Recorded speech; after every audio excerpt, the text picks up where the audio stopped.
La Intersindical. El nostre sindicat es defineix com un sindicat independent, democràtic, ètic, assembleari, sociopolític, republicà, laic, feminista, ecologista, independentista i internacionalista.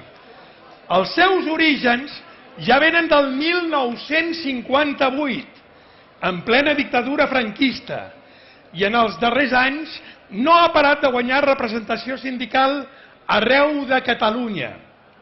La Intersindical entén que els drets nacionals estan intrínsecament lligats als drets laborals i considera bàsic que disposem d'una república catalana per poder defensar-los. Cal un sindicat independentista fort per empènyer el procés d'independència. Amb tots vosaltres, el senyor Sergi Perelló, secretari general de la Intersindical.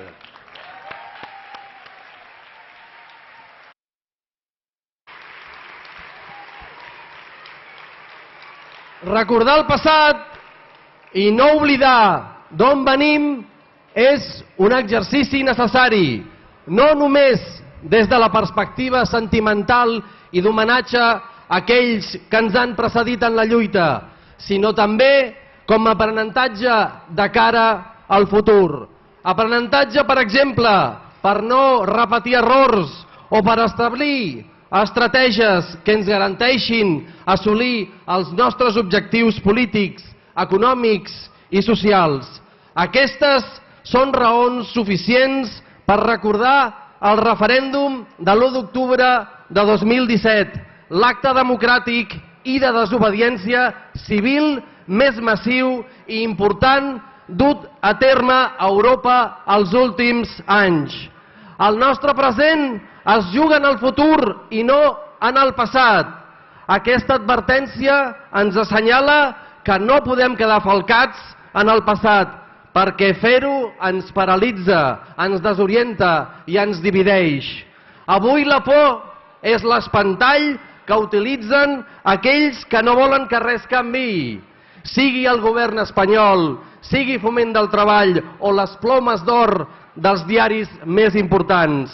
La por s'expandeix i monopolitza l'ambient en contextos de desorientació política i de manca d'escenaris de futur esperançadors. El govern espanyol ho sap i per això dilata la repressió en el temps, la fa general i no l'atura. La por generada per la repressió vol acabar amb la mobilització social i allunyar-la del seu objectiu polític perquè l'obliga a focalitzar tots els esforços en la lluita antirepressiva. La perspectiva que no hi ha alternativa al present neoliberal arrenca amb allò del final de la història de Fukuyama i s'ha consolidat durant els últims 15 anys. 15 anys devastadors pels treballadors del nostre país. El 2008 va esclatar la crisi financera global que va derivar en polítiques públiques d'austeritat radical i retallades massives de l'estat del benestar.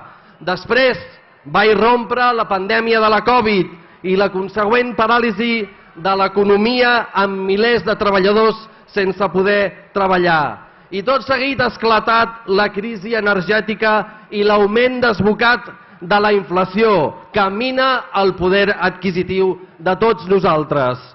Un escenari que esdevé més sever i dur si superposem els dèficits endèmics de l'economia catalana.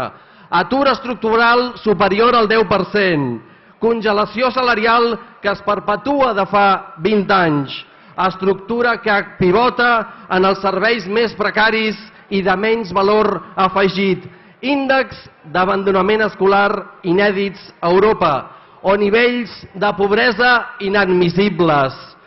En aquest escenari poc esperançador i amb poques perspectives de futur, vam ser capaços de demostrar que existeix una alternativa política a la simple condició de comunitat autònoma i al projecte econòmic neoliberal.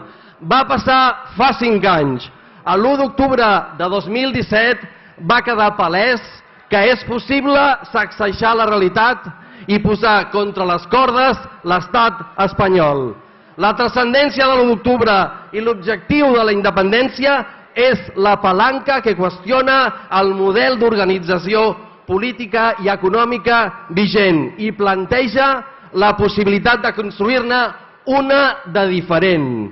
No ens regalaran res, més enllà de repressió i persecució. Per això, per assolir la independència, és fonamental de disposar d'eines socials que assegurin l'organització i la mobilització social persistent. Entre aquestes eines destaca la lluita sindical. És prioritari organitzar els treballadors de Catalunya a través d'un sindicat nacional i de classe, que cada dia creix i ha de créixer molt més. L'organització dels treballadors del nostre país en un sindicat nacional és absolutament necessari, perquè recuperar i guanyar drets laborals a la feina és també lluitar per la independència.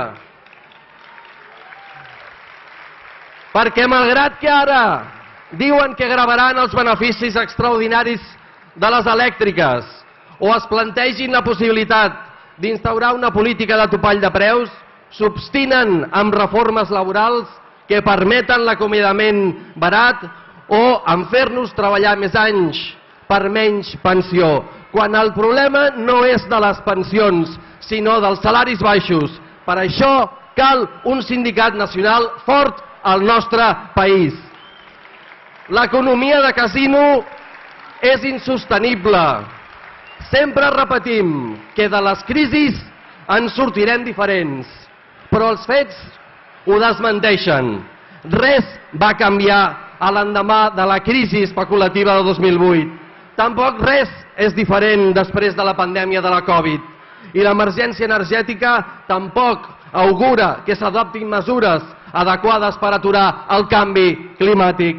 En aquest escenari de confusió en què els actors polítics, econòmics i socials d'aquí i de fora busquen la millor manera de posicionar-se de cara a l'endemà, nosaltres no podem anar a remolc dels altres. Nosaltres disposem de l'eina de la independència per situar-nos correctament, per encarar el futur amb garanties i amb l'objectiu de construir una societat lliure, igualitària i fraternal. El futur és la independència, perquè la independència és la porta que obrirà tots els panys. Visca la terra!